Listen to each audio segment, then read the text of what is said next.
नमस्कार दोस्तों, आप सभी का स्वागत है हमारे YouTube चैनल क्लास एकेडमी पर। आज की वीडियो में हम दोस्तों डिस्कशन करेंगे यूपी टेट अपर प्राइमरी 2018 के प्रीवियस पेपर की, जिसमें हम सबसे पहले सोशल स्टडीज के सेगमेंट की डिस्कशन करेंगे और इनसे जो बनने वाले क्वेश्चन होंगे और जो सुपर टेट और यूपी टेट 2021 सी टेट में आपको सहयोगी हो सकते हैं वो भी यहाँ पर डिस्कशन किया जाएगा। और इसी तरीके की आप हमारी प्लेलिस्ट में भी जाके यूपी टेट प्राइमरी लेवल के जो प्रीवियस ईयर पेपर हैं उनके भी हमने सॉल्यूशन डाल दिए हैं और अपर प्राइमरी के भी डाले जा रहे हैं।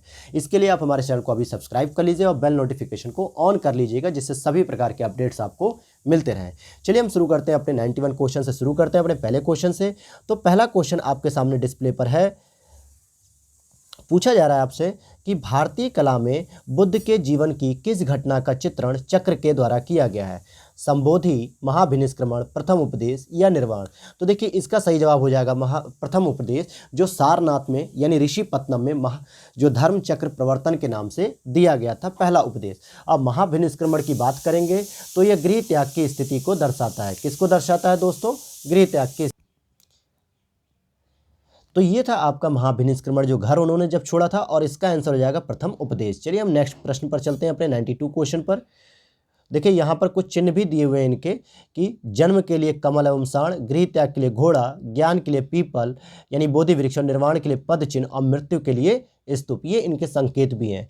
अगले प्रश्न पर हम चलते हैं। गौतम बुद्ध का जन्म लुम्बिनी में हुआ था, इसकी पुष्टि किस अभिलेख से होती है या किसके अभिलेख से? तो अशोक के अभिलेख या समुद्रगुप्त के या हर्ष के या पुलकेशिन द्वितीय के। तो इसका सही जवाब हो जाएगा अशोक के अभिलेख, जो रुम्मिनदेई अभिलेख है, जो नेपाल की तराई स्थल में जो है कि मतलब लुम्बिनी में है रुम्मिनदेई। तो वहाँ से क्लियर होता है कि गौतम बुद्ध का जन्म लुम्बिनी में हुआ था। तो कौन सा अभिलेख था दोस्तों? इसको आप याद कर लीजिएगा, रुम्मिनदेई अभिलेख। चलिए हम नेक्स्ट प्रश्न पर चलते हैं। यहाँ से क्वेश्चन नंबर 93 कह रहा है, निम्न में से कौन सा स्थल प्रागैतिहासिक चित्रकला के लिए प्रसिद्ध है? अमरावती, सांची, भीमबेटका, बाग। तो देखिए मध्य प्रदेश में भीमबेटका नाम की गुफा है, इसलिए इसका आंसर हो जाएगा सी, क्योंकि यहीं पर सबसे पहले पुरापाषाण काल में आदि मानवों के द्वारा बनाई गई पेंटिंग्स के प्रमाण मिलते हैं। और सांची में अशोक के द्वारा बनाया गया सांची का स्तूप, जो बहुत ही फेमस है। चलिए हम नेक्स्ट प्रश्न पर चलते हैं। यहाँ से क्वेश्चन नंबर 94 है, आत्मीय सभा की स्थापना किसने की थी? देवेंद्रनाथ टैगोर, राजा राम मोहन राय, एम.जी. रानाडे या आत्माराम पांडुरंग। तो इसका सही जवाब हो जाएगा राजा राम मोहन राय ने आत्मीय सभा की स्थापना 1815 में की थी। कब की थी? 1815 में। और यही आत्मीय सभा आगे चल के ब्रह्म समाज के नाम से चर्चित हो जाती है, और इसी के आगे और वंशज के रूप में देवेंद्रनाथ टैगोर भी इसी से संबंधित हो जाते हैं। जबकि एम.जी. रानाडे और आत्माराम पांडुरंग साहब ने प्रार्थना समाज की स्थापना की थी। चलिए हम आगे देख लेते हैं इनके बारे में और भी कुछ जानकारी। तो देखिए राजा राम मोहन राय जी को भारतीय पुनर्जागरण का अग्रदूत, आधुनिक भारत का जनक और साथ ही साथ ब्रह्म मैनिकल मैगजीन, संवाद कौमुदी, मिरात उल अखबार, बंगदूत जैसे पत्रों का इन्होंने संपादन भी किया था, और 1828 में ब्रह्म समाज की स्थापना की थी। चलिए हम क्वेश्चन नंबर 95 देख लेते हैं। किसके वायसराय या किस वायसराय के काल में भारत की राजधानी कलकत्ता से दिल्ली हस्तांतरित की गई थी? Lord Reading, Lord Curzon, Lord Hardinge द्वितीय या लॉर्ड चेम्सफोर्ड। तो इसका आंसर हो जाएगा दोस्तों लॉर्ड हार्डिंग द्वितीय। लॉर्ड हार्डिंग द्वितीय जब दिल्ली दरबार कर रहे थे तो उसी समय जो है कि 1912 में इन्होंने कलकत्ता से दिल्ली राजधानी को हस्तांतरित किया था। चलिए हम अगले प्रश्न पर चलते हैं, जरा इसके बारे में जान लेते हैं पहले। देखिए लॉर्ड हार्डिंग द्वितीय के काल में भारत की राजधानी 1912 ईस्वी में कलकत्ता से दिल्ली हस्तांतरित होती है, और इसी समय जो है कि ब्रिटेन के राजा जॉर्ज पंचम भारत आए थे, और 12 दिसंबर 1911 में दिल्ली में एक भव्य दरबार का आयोजन किया गया था। यहाँ बंगाल विभाजन को रद्द करने की घोषणा की गई थी। ये 1011 नहीं 1911 होगा। नेक्स्ट प्रश्न पर हम चलते हैं। इनमें से किस मुगल सम्राट ने राजा राम मोहन राय को अपने दूत के रूप में लंदन भेजा था? शाह आलम प्रथम, शाह आलम द्वितीय या बहादुर शाह प्रथम या बहादुर शाह द्वितीय। तो इस अकबर द्वितीय। तो इसका सही आंसर हो जाएगा अकबर द्वितीय, और इन्होंने ही राजा राम मोहन राय को राजा की उपाधि दी थी, और इन्होंने अपनी पेंशन को बढ़वाने से संबंधित मुद्दे पर राजा राम मोहन राय को लंदन भेजा था। अगले प्रश्न पर हम चलते हैं। देखिए यहाँ लिखा भी है कि राजा राम मोहन राय को राजा राम मोहन राय को इन्होंने पेंशन और भत्ते के लिए लंदन भेजा था अपने दूत के रूप में, और इन्होंने राजा राम मोहन राय को राजा की उपाधि से नवाजा था। अगले प्रश्न को हम देखते हैं। पूछ रहा है हिंदू विधवा पुनर्विवाह अधिनियम, हिंदू विधवा पुनर्विवाह अधिनियम निम्न में से किस वर्ष पारित हुआ? तो इसका सही जवाब हो जाएगा 1856। ईश्वर चंद्र विद्यासागर के प्रयासों के द्वारा यह बिल पारित हो सका था। और यहाँ पे हम देखते हैं इसके श्रेयता Keshav Chandra Sen, governor general lord Canning के द्वारा इसको पारित किया गया था। चलिए हम आगे देखते हैं। क्वेश्चन नंबर 98 की अगर हम बात करें, ईस्ट इंडिया कंपनी की स्थापना के समय भारत का शासक कौन था? यानी ईस्ट इंडिया कंपनी की स्थापना हुई थी 1600 ईस्वी में, और उस समय भारत में अकबर का शासन था, इसलिए ऑप्शन हो जाएगा आपका ए सही। चलिए हम नेक्स्ट प्रश्न पर चलते हैं। नेक्स्ट क्वेश्चन है शेख निजामुद्दीन औलिया इनमें से किस सूफी संत के शिष्य थे? तो देखिए याहिया मनेरी, या बाबा फरीदुद्दीन गजेशंकर, या कुतुबुद्दीन बख्तियार काकी, या अब्दुल कादिर गिलानी। तो इसका सही जवाब हो जाएगा बाबा फरीद के नाम से जाने जाने वाले व्यक्ति बाबा फरीदुद्दीन गंजेशकर। और निजामुद्दीन औलिया ही वह मतलब कि सूफी संत थे जिनका गियासुद्दीन तुगलक से विवाद था, और जब गियासुद्दीन तुगलक वापस लौट रहा था अभियान करके, तो उनको कहा गया था कि आप दिल्ली छोड़ दीजिए, लेकिन निजामुद्दीन औलिया साहब ने उसी समय कहा था कि हुनूज दिल्ली दूरा अस्ति, कि अभी दिल्ली दूर है। चलिए हम आगे चलते हैं अगले नेक्स्ट प्रश्न पर। क्वेश्चन नंबर 100 है इन बादशाहों में से कलंदर के नाम से कौन विख्यात है? बाबर, हुमायूं, अकबर, शाहजहां।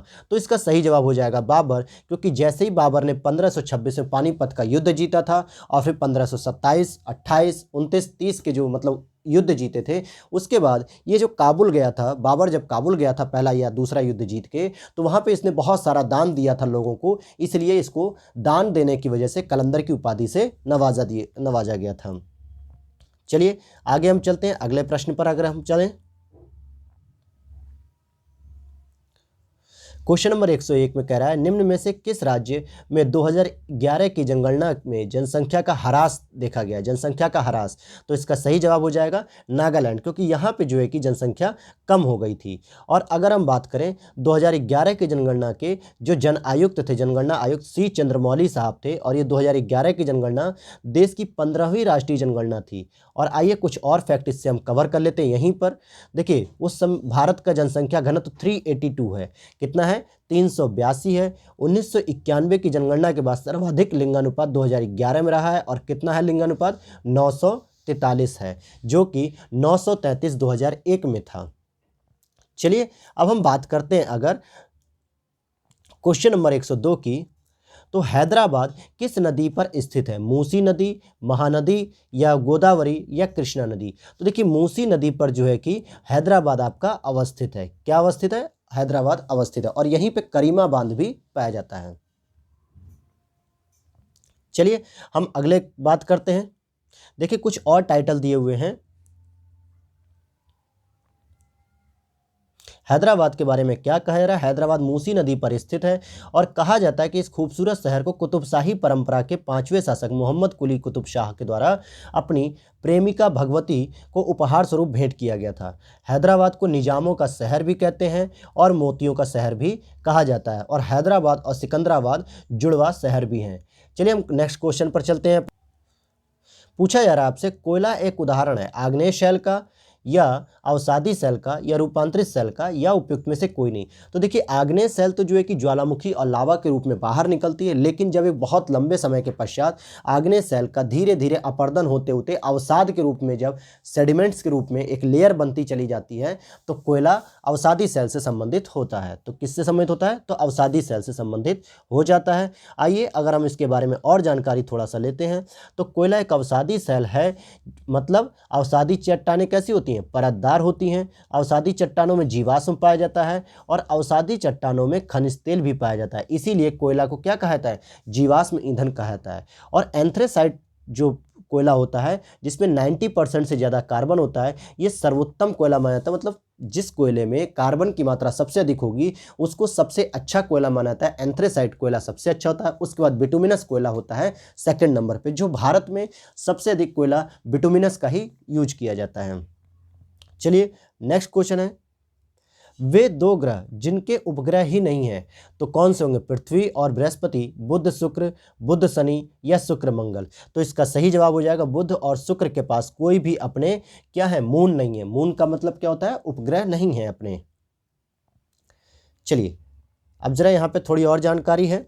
बुध और शुक्र वे दो ग्रह हैं जिनके पास अपने उपग्रह नहीं है और बुध सौर मंडल के 8 ग्रहों में सबसे छोटा है जबकि सूर्य के सबसे निकटतम है। और सूर्य अर्थात शुक्र सूर्य से दूसरा सबसे निकटतम ग्रह है। यह पृथ्वी का निकटतम सबसे चमकीला सबसे गर्म ग्रह है और इसी को हम सांझ का तारा, भोर का तारा भी कहा जाता है।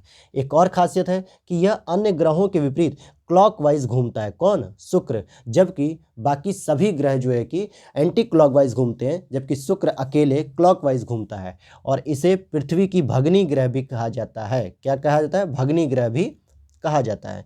नेक्स्ट प्रश्न है आपका, लक्षद्वीप द्वीप समूह में अवस्थित है। कहाँ पे अवस्थित है? बंगाल की खाड़ी, प्रशांत महासागर, अरब सागर या हिंद महासागर। तो देखिए हिंद महासागर के अंतर्गत ही बंगाल और अरब की खाड़ी मतलब बंगाल की खाड़ी और अरब सागर उपस्थित है। लेकिन बंगाल की खाड़ी में अगर हम बात करें तो अंडमान निकोबार द्वीप समूह मिलेगा और लक्षद्वीप का अगर हम बात करें तो अरब सागर मिलेगा। तो इसलिए सही आंसर हो जाएगा अरब सागर, जो किससे बने हुए? मूंगा अर्थात एक तरीके से प्रवालों से बने हुए ये द्वीप माने जाते हैं। नेक्स्ट प्रश्न है, किस क्षेत्र को विश्व का फल उद्यान कहा जाता है? ठीक है, भूमध्य सागरीय क्षेत्र, भूमध्य रेखीय क्षेत्र, सवाना क्षेत्र या टुंड्रा क्षेत्र।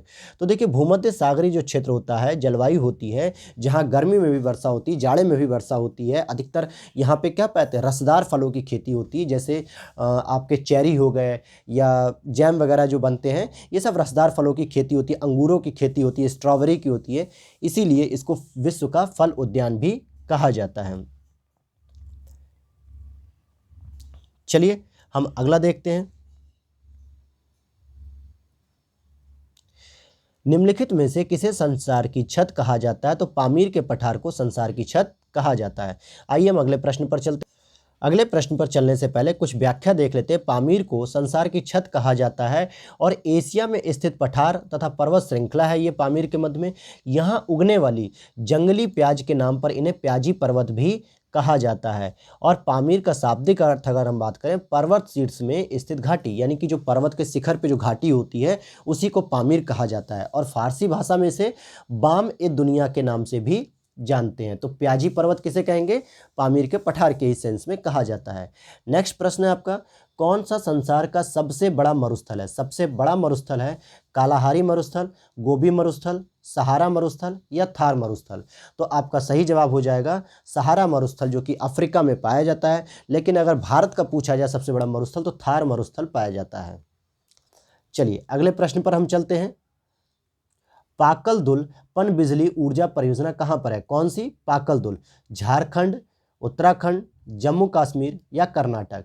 तो इसका सही जवाब हो जाएगा जम्मू कश्मीर। यहाँ पर पाकल दुल पनबिजली परियोजना का उद्घाटन प्रधानमंत्री नरेंद्र मोदी जी के द्वारा 2018 में किया गया था। ओके, ये चीज़ ध्यान रखिएगा।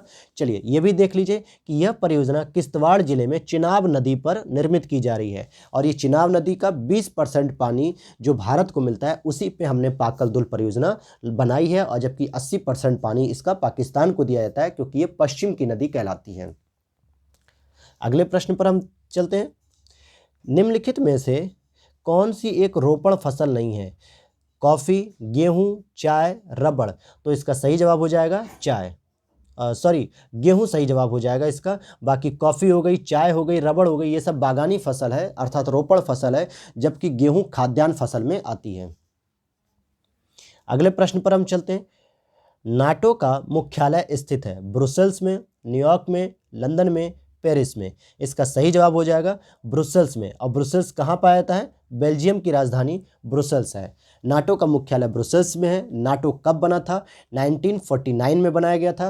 किसके खिलाफ? यूएसएसआर सोवियत संघ के खिलाफ, यानी साम्यवादी विचारधारा को रोकने के लिए, जिसकी फुल फॉर्म क्या होती है? नॉर्थ अटलांटिक ट्रीटी ऑर्गेनाइजेशन, अर्थात क्या इसको कहा जाता है? उत्तरी अटलांटिक संधि संगठन, जिसकी स्थापना 4 अप्रैल 1949 को हुई थी। चलिए हम आगे बात करते हैं। भारतीय संविधान की 8वीं अनुसूची में कितनी भाषाओं का उल्लेख है? तो इसका सही जवाब हो जाएगा 22 भाषाओं का उल्लेख इसमें किया गया है, जिसमें कि आपको 1967 में सिंधी भाषा को, 92 में कोंकणी, मणिपुरी, नेपाली और 2004 में मैथिली, संथाली, डोगरी और बोडो को 8वीं अनुसूची में शामिल किया था। अब आप कमेंट करके बताइएगा कि 1967 में कौन सा संशोधन किया गया था, 92 में कौन सा संशोधन था और 2000 में कौन सा संशोधन किया गया था, जिसके माध्यम से इन भाषाओं को जोड़ा गया था। चलिए हम अगले प्रश्न पर देखते हैं। हमारा अगला प्रश्न है, निम्नलिखित में से कौन सा एक भारतीय संविधान की प्रस्तावना का भाग नहीं है? धर्मनिरपेक्षता, समाजवाद, प्रजातांत्रिक और संघात्मक। तो हम देखते हैं जब भारतीय प्रस्तावना पढ़ते हैं तो उसमें संघात्मकता जो है कि कहीं पर भी सीधे सीधे मेंशन नहीं किया गया, तो इसका सही जवाब हो जाएगा संघात्मकता। और आप लोग प्रस्तावना में कुछ पॉइंट्स याद कर लीजिएगा जहां से क्वेश्चन बनाए जाते हैं। जैसे कभी कभी आपसे पूछ लेता है इनका सीक्वेंस कि संपूर्ण प्रभुत्व संपन्न, समाजवादी, धर्मनिरपेक्ष, लोकतांत्रिक, गणराज्य, इसको सीक्वेंस लगाने को कह देता है। पूछ लेता है आपसे कितने प्रकार के न्याय हैं? सामाजिक, आर्थिक और राजनीतिक, यानी 3 प्रकार के न्याय हैं। कितने प्रकार की स्वतंत्रता है? तो देखिए विचार, अभिव्यक्ति, विश्वास, धर्म और उपासना, अर्थात 5 प्रकार की स्वतंत्रता की बात की गई है। और लास्ट में क्वेश्चन कभी कभी ये भी बन जाता है क्रम लगाने को कि अंगीकृत, अधिनियमित और आत्मार्पित में से क्रम लगाने को कहता है कि कौन से शब्द एक सीक्वेंस में हैं। चलिए अगले प्रश्न पर हम चलते हैं। सामाजिक अध्ययन के शिक्षण में सबसे महत्वपूर्ण सहायक साधन कौन सा होता है? सोशल स्टडीज को अगर आप पढ़ा रहे हैं तो केवल क्या लेक्चर दे दिया जाए, या कार्य का निर्धारण किया जाए, या श्रव्य दृश्य, या वाद विवाद? तो देखिए सोशल साइंस ही नहीं बल्कि किसी भी सब्जेक्ट को अगर आप बेहतर तरीके से पढ़ाना चाहते हैं तो वहाँ पे ऑडियो विजुअल यानी कि देखना भी हो और सुनना भी हो, दोनों क्रियाएं जब हो रही होंगी, यानी हमारी ऑर्गन्स जो है दोनों तरीके से काम करेंगे, तो ज़्यादा सक्रिय और ज़्यादा इफेक्टिव स्टडी होगी। तो इसका सही जवाब हो जाएगा बी ऑप्शन। क्वेश्चन नंबर 115 पर चलते हैं। उच्च प्राथमिक स्तर यानी अपर प्राइमरी पर कौन सा विषय सामाजिक अध्ययन में सम्मिलित नहीं है? राजनीति शास्त्र भी है, इतिहास भी है, भूगोल भी है, लेकिन फिलॉसफी अर्थात दर्शन शास्त्र नहीं है। नेक्स्ट प्रश्न देखते हैं। संविधान सभा के स्थायी अध्यक्ष पूछ रहा है दोस्तों, तो इसका सही जवाब हो जाएगा डॉक्टर राजेंद्र प्रसाद, जिनको 11 दिसंबर 1946 को जब संविधान सभा की दूसरी बैठक हुई थी, और जबकि 9 दिसंबर 1946 को जब पहली बैठक हुई थी संविधान सभा की,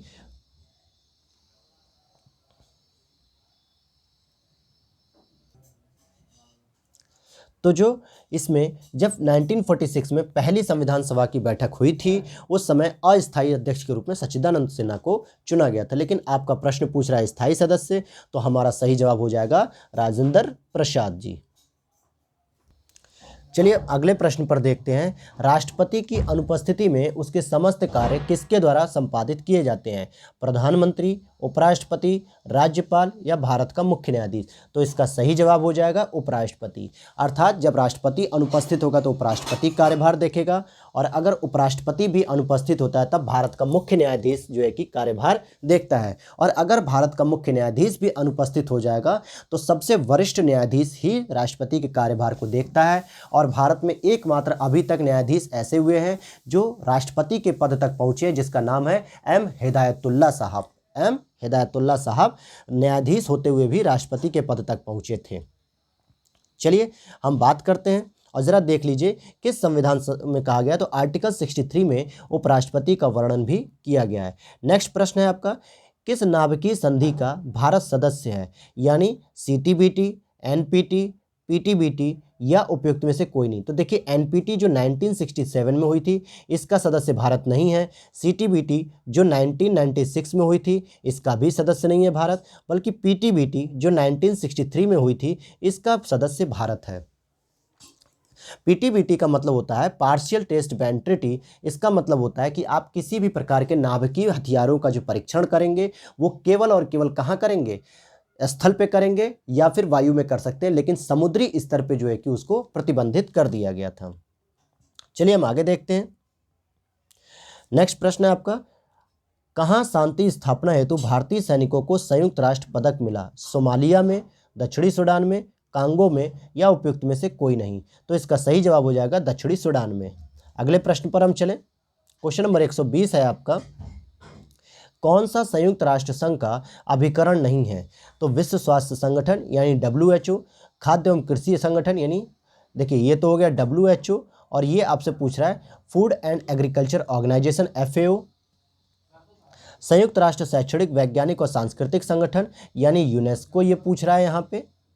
उसके बाद पूछ रहा है अंतर्राष्ट्रीय न्यायालय, इंटरनेशनल कोर्ट ऑफ जस्टिस। तो एक तरीके से पूछा जा रहा है कि कौन संयुक्त राष्ट्र संघ का संगठन नहीं है, तो इसका सही जवाब हो जाएगा दोस्तों, क्या हो जाएगा इसका? तो इसका सही जवाब हो जाएगा अंतर्राष्ट्रीय न्यायालय। अब आप कहोगे सर ये तो है उसमें शामिल, लेकिन ध्यान दीजिएगा यहाँ अभिकरण पूछ रहा है, एजेंसी पूछ रहा है, न कि अंग पूछ रहा है। अंतर्राष्ट्रीय न्यायालय अंग में शामिल होता है, अभिकरण अर्थात एजेंसी में शामिल नहीं होता है। जिस तरीके से 6 इंपॉर्टेंट अंग होते हैं, कौन कौन से होते हैं? 6। सिक्योरिटी काउंसिल होती है, जनरल असेंबली होती है, सेक्रेटरी होती है, और सोशल एंड इकोनॉमिक काउंसिल होती है, सामाजिक और ट्रस्टी होती है, जस्टिस होती है, और इंटरनेशनल कोर्ट होती है, अंतर्राष्ट्रीय न्यायालय होती है। तो इस तरीके से ये उसके अंग होते हैं, जबकि अभिकरण के रूप में हम कुछ और पढ़ते हैं। देखते हैं जरा क्या क्या अभिकरण है इंपॉर्टेंट, देख लीजिए क्या क्या है। देखिए, खाद्य एवं कृषि संगठन, अंतर्राष्ट्रीय परमाणु ऊर्जा अभिकरण, अंतर्राष्ट्रीय नागर विमानन संगठन, अंतर्राष्ट्रीय कृषि विकास कोष, अंतर्राष्ट्रीय श्रम संघ, अंतर्राष्ट्रीय सागरीय संगठन, और IMF इंटरनेशनल मॉनेटरी फंड। तो इस तरीके के बहुत सारे जो है कि इसके संगठन हैं। अगले प्रश्न को हम देखें तो कौन सा उर्वरक किसान खाद के नाम से जाना जाता है? Calcium nitrate, calcium ammonium nitrate, ammonium sulphate, या अमोनियम सल्फेट नाइट्रेट। तो इसका सही जवाब हो जाएगा कैल्शियम अमोनियम नाइट्रेट। अगले प्रश्न को देखें, 1 हेक्टेयर सेंटीमीटर में पानी की कुल मात्रा होगी 1000 लीटर, 10,000 लीटर, 1 लाख लीटर, या 10 लाख लीटर। तो इसका सही जवाब हो जाएगा 1 लाख लीटर जो है कि पानी 1 हेक्टेयर सेंटीमीटर की कुल मात्रा होगी। केला का कायिक प्रवर्धन होता है, क्या होता है? केला का कायिक प्रवर्धन जो होता है बीज द्वारा, पत्ती द्वारा, तने द्वारा, या शक्कर द्वारा। तो देखिए इसका जो कायिक प्रवर्धन होता है वो तने द्वारा होता है। किसके द्वारा होता है दोस्तों? तने के द्वारा होता है। चलिए हम अगले प्रश्न पर चलते हैं। निम्नलिखित में से कौन सा उर्वरक तीव्र आर्द्रता ग्राही होता है? कैसा होता है वो? तीव्र आर्द्रता ग्राही। तो इसका सही जवाब हो जाएगा यूरिया। यूरिया जो है कि बहुत ही तीव्र आर्द्रता ग्राही माना जाता है। जैसे इसके बारे में जरा सीख लेते हैं, कुछ देख लेते हैं। देखिए इसमें कहा गया है कि यूरिया उर्वरक तीव्र आर्द्रता ग्राही होता है, जिसका रासायनिक सूत्र होता है NH2 का होल ट्वाइस और CO। ठीक है, इसको कार्बामाइड भी कहा जाता है। यह रंगहीन, गंधहीन, सफ़ेद, रवेदार और जहरीला ठोस भी होता है, और साथ ही साथ स्तनपायी और सरीसृप प्राणियों के मूत्र में पाया जाता है। यूरिया को सर्वप्रथम 1773 में मूत्र में फ्रेंच वैज्ञानिक हिलेरी राउले ने खोजा था। चलिए, लेकिन परंतु कृत्रिम विधि से सबसे पहले यूरिया बनाने का श्रेय जर्मन वैज्ञानिक वोहलर साहब को जाना जाता है। इसीलिए आपको वोहलर ही टिक लगाना होगा अगर यूरिया की खोज करने के लिए भी आ जाता है। चलिए हम नेक्स्ट प्रश्न पर चलते हैं। आइए हम नेक्स्ट क्वेश्चन को आप देखते हैं। अगला क्वेश्चन आपका क्या कह रहा है? खेत में हरी खाद वाली फसल की पलटाई की उपयुक्त अवस्था कौन सी होती है? तो प्रारंभिक अवस्था, फूल आने से पूर्व की अवस्था, फूल आने के पश्चात की अवस्था, या परिपक्व अवस्था। तो इसका सही जवाब हो जाएगा दोस्तों फूल आने से पूर्व की अवस्था। जब फूल आने से पहले ही अगर आप पलट दोगे एक तरीके से, यानी कि उसकी निराई करना, गुड़ाई करना, उसी को कहा जा रहा है। ठीक है, जो छोटी छोटी घासें वगैरह होती हैं उसको निकाल दिया जाता है सामान्यतः, और ज़मीन क्या होती थोड़ी और नमी प्राप्त कर लेती, जिससे उसकी उर्वरता और बढ़ जाती है। अगला प्रश्न है, फल के रस में चीनी की सांद्रता मापी जाती है? चीनोमीटर, पोटोमीटर, या रिफ्रैक्टोमीटर, या ट्रेंडोमीटर। तो इसका सही जवाब हो जाएगा रिफ्रैक्टोमीटर। अगला प्रश्न है आपका, जेली बनाने में पेक्टिन का प्रमुख कार्य क्या होता है? फलों के रस को मीठा बनाना, फलों के रस को साफ करना, फलों के रस का थक्का बनाना, या फलों के रस को रंगीन बनाना। तो देखिए जब जेली बनती तो सामान्यतः ठोस होती है, हल्की हल्की, तो इसलिए फलों के रस का थक्का बनाना होता है। अदरवाइज तो फलों के रस को जो रंगीन किया जाता है, या साफ किया जाता है, या मीठा किया जाता है, ये तो सब उसका नेचुरल कार्य हो जाएगा। आगे हम देखते हैं, टमाटर का जो लाल रंग होता है वो किस रंजक के कारण होता है? एंथ्रोसाइनिन, साइनाइड, या जेंथोफिल, या लाइकोपिन। तो गाजर हो गया या जो टमाटर हो गया, इन सब में क्या पाया जाता है? लाइकोपिन पाया जाता है। क्या पाया जाता है दोस्तों? लाइकोपिन, जो कैंसर रोधी होता है, यानी कि कैंसर से बचाव में बहुत ही महत्वपूर्ण होता है, और जो एक तरीके से क्या है? कैरोटीन है। अगला हम देखते हैं, नींबू का फल प्रचुर स्रोत है, यानी विटामिन सी का, और विटामिन सी को हम क्या कहते हैं? साइट्रिक अम्ल के रूप में जानते हैं। चलिए हम अगले प्रश्न को देखते हैं।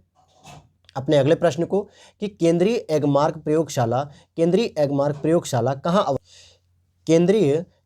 प्रयोगशाला कहाँ अवस्थित है। इसका सही जवाब हो जाएगा नागपुर में अवस्थित है। और ध्यान दीजिएगा, इसके बारे में और जानकारी है कुछ, इसको भी ले लेते हैं। कहा जा रहा है कि भारत में कृषि खाद्य पदार्थों पर लगाया जाता है ये एगमार्क, और एगमार्क का प्रयोग कृषि उत्पाद अधिनियम 1937 द्वारा लागू हुआ था और 1986 में इसे संशोधित किया गया था। चलिए हम आगे चलते हैं अगले प्रश्न पर। अचल स्वर कौन से हैं? तो इसका सही जवाब हो जाएगा स, प। राग यमन किस थाट से उत्पन्न होता है? तो इसका सही जवाब हो जाएगा कल्याण। संगीत में समान गति के सतत प्रवाह को कहते हैं लय। क्वेश्चन नंबर 134 कह रहा है ग म प नी, ये जो आपको सामने समूह दिख रहे हैं ये किस राग का जो है कि स्वर समूह है? तो इसका सही जवाब हो जाएगा राग विहाग। राग विहाग का ये सही समूह है। चलिए अगला हम देखते हैं। झंडा गान विजयी विश्व तिरंगा प्यारा के रचयिता कौन है? तो श्यामलाल गुप्ता पार्षद इसके रचयिता हैं। किसके? विजयी विश्व तिरंगा प्यारा, श्यामलाल गुप्ता पार्षद जो है कि इसके आपके रचयिता हो जाएंगे। अगले प्रश्न पर अगर हम चलें, नेक्स्ट क्वेश्चन है थायराइड से निकलने वाला हार्मोन होता है पाराथाइक्लिन या थायरॉक्सिन या इंसुलिन या उपयुक्त में से कोई नहीं। तो सही जवाब हो जाएगा थायरॉक्सिन। और इंसुलिन जो है कि अग्नाशय की जो बीटा इंसुलिन होती हैं वहाँ से हमें प्राप्त होता है। चलिए हम अगला देखते हैं। जो बीटा सेल होता है वहाँ से मिलता है सामान्यतः। क्वेश्चन नंबर 137 जल के माध्यम से भोजन पकाने की विधि निम्नलिखित में से कौन सी है? खदकना, उबालना, स्टीरिंग या उपयुक्त सभी। तो उपयुक्त सभी। जब भी आप चावल वगैरह अगर आप पकाते होंगे खुले बर्तन में तो देखेंगे आप जल के माध्यम से पकता है तो चावल भी उबलता है और खदकता है एक तरीके से। इस तरीके से हम लिखेंगे ऑप्शन डी उपयुक्त सभी। ढोकला बनाने में प्रयुक्त विधि कौन सी होती है? खमीरीकरण, उथली चिकनाई विधि या गहरी चिकनाई विधि या उबालना। तो इसमें हम खमीरीकरण करते हैं। अगला हम देखते हैं 2 वर्ष से 6 वर्ष की आयु को क्या कहते हैं? आपका सही जवाब हो जाएगा शैशवावस्था। चलिए हम कुछ इसमें देख लेते हैं किस समय में क्या कहा जाता है। तो रॉस नामक विद्वान के अनुसार जो है कि 1 से 3 वर्ष की आयु को शैशवावस्था कहते हैं, लेकिन कहीं कहीं पे शैशवावस्था को 0 से 6 वर्ष भी कहते हैं, बाल्यावस्था को 6 से 12 और किशोरावस्था को 12 से 18 वर्ष कहा जाता है। अगला प्रश्न है आपका जल प्रदूषण का कारण है बढ़ती जनसंख्या, कीटनाशक, मनुष्य के क्रियाकलाप, उपयुक्त सभी। तो इसका भी सही जवाब हो जाएगा सही। लेकिन अगर आपसे कोई केमिकल के रूप में पूछा जाए तो आर्सेनिक जो है कि क्या होता है? रसायन है जिसकी वजह से जल प्रदूषित होता है और सबसे अधिक प्रभावित राज्य इससे कौन सा है? पश्चिम बंगाल है। चलिए अगला प्रश्न देखते हैं। शारीरिक शिक्षा का उद्देश्य क्या होता है? शारीरिक विकास करना, मनोवैज्ञानिक विकास करना, मानसिक विकास करना या उपयुक्त सभी। तो देखिए फिजिकल एजुकेशन अर्थात जब फिजिकल आप कोई काम कर रहे होते हैं फिजिकली, तो आप सुबह सुबह मान लीजिए योगा कर रहे हैं या ट्रेनिंग कर रहे हैं तो आप पूरी तरीके से समग्र रूप से आपका व्यक्तित्व का विकास होता है, जिसमें साइकोलॉजिकल भी आप मानसिक भी और शारीरिक भी हर तरीके का आपका विकास होता है। चलिए हम नेक्स्ट प्रश्न पर चलते हैं अपने। क्वेश्चन नंबर 142 अगर हम 142 की बात करें तो क्वेश्चन आपका पूछ रहा है बैडमिंटन से संबंधित कौन खिलाड़ी है? पीवी सिंधु, सानिया मिर्जा, दीपा कर्माकर या दुती चंद। तो आपका सही जवाब हो जाएगा PV Sindhu. PV Sindhu badminton से संबंधित खिलाड़ी हैं और साइना नेहवाल भी इसी में आती हैं। अगले प्रश्न की अगर हम बात करें दालों में सबसे ज़्यादा क्या पाया जाता है? तो सही जवाब हो जाएगा प्रोटीन। इसीलिए दाल को खाने के लिए फोकस किया जाता है कि आप लोग दाल ज़्यादा खाइए जिससे प्रोटीन की मात्रा पर्याप्त मात्रा में आपके शरीर में रहे। और नेक्स्ट क्वेश्चन है आपका एलएसडी के सेवन से क्या होता है? एलएसडी के सेवन का मतलब हो गया लिसर्जिक एसिड डाइथिलेमाइड। इससे क्या होगा? आपका मानसिक विभ्रम होगा, यानी कि मानसिक रोग जो है कि एक तरीके से होता है। व्यायाम के क्या लाभ होते हैं? तो जाहिर सी बात है कुछ बताने की जरूरत ही नहीं है। रक्त प्रवाह में वृद्धि होगी, भूख भी लगेगी और फुर्तीलापन आप में बना रहेगा, चुस्त दुरुस्त रहेंगे। इसलिए इसका सही जवाब डी हो जाएगा। अगले प्रश्न को अगर हम देखें वृत्त आरेख उपयोगी होता है, किसके लिए उपयोगी होता है वृत्त आरेख? देखिए चारों ऑप्शन देखिए यहाँ पर, एक प्रतिरूप को प्रदर्शित करने के लिए, विभिन्न मात्राओं की तुलना करने के लिए, या समग्र के संबंध में किसी एक के मूल्य को प्रदर्शित करने के लिए, या ऐतिहासिक अवधि की विशेषताओं को दर्शाने के लिए। तो सही जवाब हो जाएगा विभिन्न मात्राओं में या विभिन्न मात्राओं की तुलना करने के लिए। आपका नेक्स्ट प्रश्न है 147। नेक्स्ट प्रश्न है क्या कहता है, सामाजिक विज्ञान में परीक्षा सुधार पर हाल ही का एनसीएफ आधार पत्रक बल देता है परीक्षा निष्पादन पर, खुली पुस्तक परीक्षा पर, परीक्षा के समय बैठने की लचीली व्यवस्था पर, या सतत आकलन पर। तो अब आप समझ गए होंगे इसका आंसर क्या होना चाहिए, सतत आकलन होना चाहिए इसका आंसर, जो एनसीएफ 2005 में दिया गया है। नेक्स्ट प्रश्न आपका, सामाजिक अध्ययन का क्या उद्देश्य होता है, सांस्कृतिक विरासत का विकास, या राष्ट्रीय एकता और अंतर्राष्ट्रीय समझ विकसित करना, अच्छे नागरिक होना, उपयुक्त सभी। तो इसका सही जवाब हो जाएगा उपयुक्त सभी। चलिए हम अगली बात करते हैं नेक्स्ट प्रश्न की, परियोजना कार्य महत्वपूर्ण होता है क्योंकि यह विद्यार्थियों को रचनात्मक बनाता है या शिक्षकों को रचनात्मक बनाता है, करके सीखना सीखने का महत्वपूर्ण तरीका होता है और यह विद्यार्थियों के लिए क्रियाकलाप के रूप में आता है। तो इसका सही जवाब हो जाएगा सी, लर्निंग बाय डूइंग, यानी कि करके सीखने वाले सिद्धांत को इसमें पालन किया जाता है। और नेक्स्ट प्रश्न है आपका कि भारत बहुलतावादी समाज है, यानी इसमें सामाजिक विज्ञान की पाठ्यपुस्तकों को कैसा बनाना चाहिए, सरकार के विचारों को प्रदर्शित करना चाहिए, बहुसंख्यक की राय को प्रदर्शित करना चाहिए, विवादास्पद मुद्दों से बचना चाहिए, सभी धर्मों और सामाजिक समूहों को शामिल करना और उनका प्रतिनिधित्व करना। तो इसका सही जवाब हो जाएगा डी, यानी सभी धर्म, सभी सामाजिक समूह और उनके रिप्रेजेंट को भी इसमें शामिल करना चाहिए, तभी हमारा समाज बहुलवादी कहलाएगा। तो इस तरीके से दोस्तों हमने यूपी टेट अपर प्राइमरी के 2018 के सोशल स्टडीज़ में 150 क्वेश्चन कंप्लीट किए हैं और नेक्स्ट वीडियो भी आपके सामने जल्दी होगी 2017 के पेपर को लेके। और इसी तरीके की अपडेट्स पाने के लिए आप हमारे चैनल को अभी सब्सक्राइब कर लीजिएगा, बेल नोटिफिकेशन को ऑन कर लीजिएगा। चलिए इसी के साथ हम विदा लेते हैं। जय हिंद, जय भारत।